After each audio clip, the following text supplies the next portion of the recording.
salesman talking to me, trying to run me up a creek so you can buy it, go and try it, you can pay me next week. Too much monkey business. Too much monkey business. Too much monkey business for me to be involved in.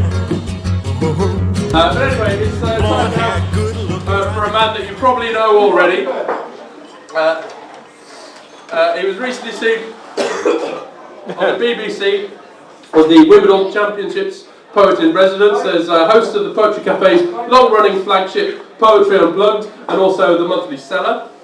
His second book, Ventriloquism for Monkeys, overflows with accessible but intelligent work which explores faith, the modern city, and paleo 8 men with consummate skill. Here he is with a veritable peacock's tail of poetry. Mr. Niall Sullivan.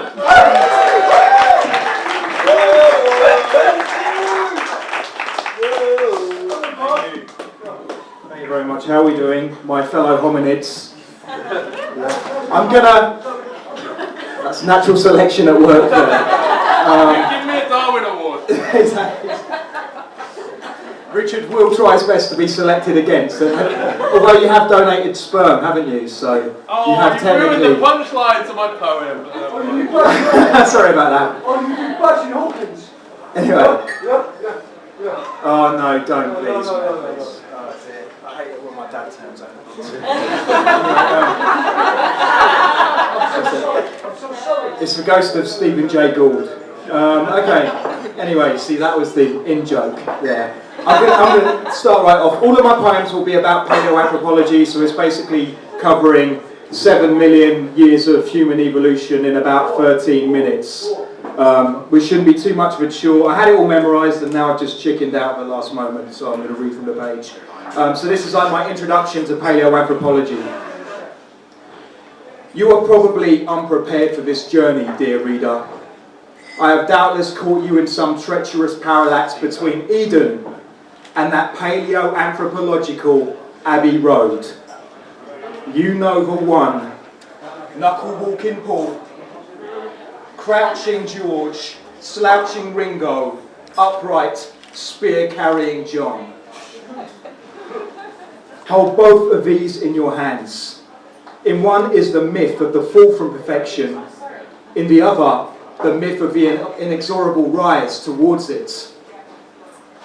All I can do is urge you to cast both aside and then, through some unexplained magic or alien technology, smash your skull open, scoop out your gleaming brain and place it, neurons sparking, into your upturned palms so you can look at it.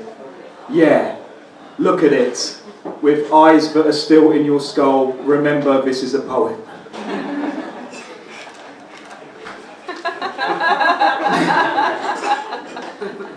Weighs hardly anything, doesn't it? Feel the texture. Some say it's like porridge, others like cream cheese. Some are convinced it's like tofu, though everyone agrees it's kind of rubbery. This has been called the second most complicated object in the universe, with the universe itself coming first.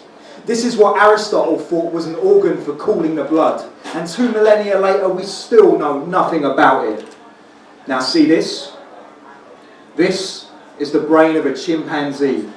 See the difference? The bit at the bottom, the white wrinkly bulb, that's the cerebellum. It's almost the same on both, but the big difference is here. This grey folded stuff on top, the neocortex, that's Latin for new bark. It's just a thin layer on the chimp brain, but look at yours. Inches thick and all folded over itself, just so it can fit into the confines of your already humongous cranium. 7 million years have passed since the last ancestor of these two brains existed, but the work that really sets them apart only began 2 million years ago. If you need to replace that idea of the ever-upright parade from ape to man with anything, try this. Think of those 2 million years and this cortex growing to monstrous proportions, folding over itself silently within the darkness of the skull. And with it, The rising of stone tools, wooden spears, carved antlers, cave art, red ochre, agriculture, animal husbandry, calligraphy, metallurgy, democracy, theatre, the combustion engine, electricity, aviation, genetics, plutonium enrichment, information technology, artificial intelligence, Hollyoaks, Facebook.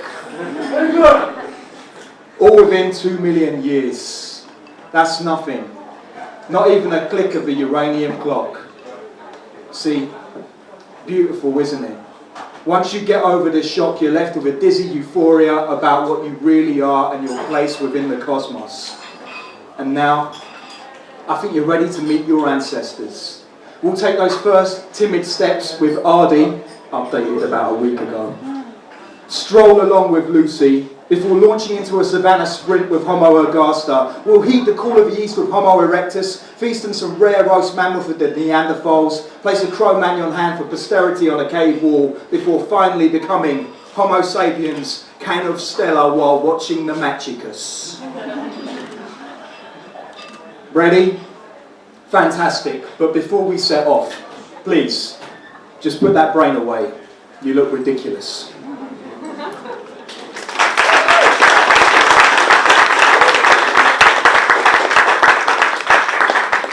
So this next one was sort of written about, Richard has already mentioned Australopithecines. They were sort of the earliest known complete fossil ancestor of humans alive today.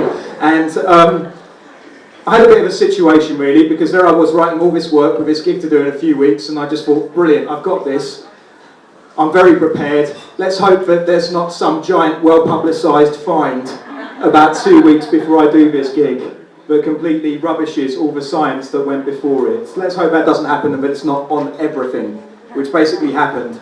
But actually it doesn't change this too much. The first thing that really happened was bipedalism. Before, you know, the smooth skins, before the huge brain, basically these hominids were walking upright.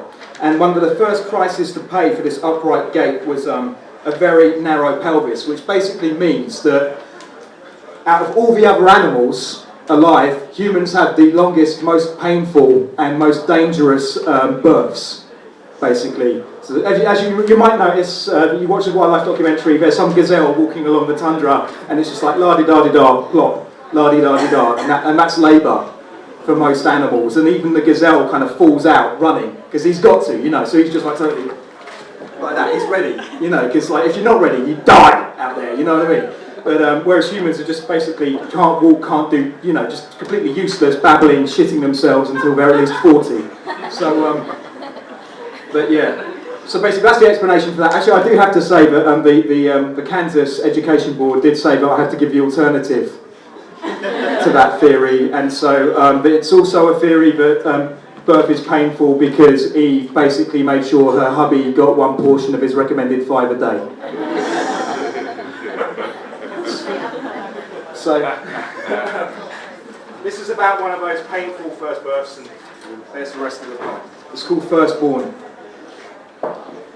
She has felt something within these past few months, a sickness tinged with a warmth, an insatiable hunger, an urge to show more affection to the unpredictable males and win their favour, though her body no longer flushes for them.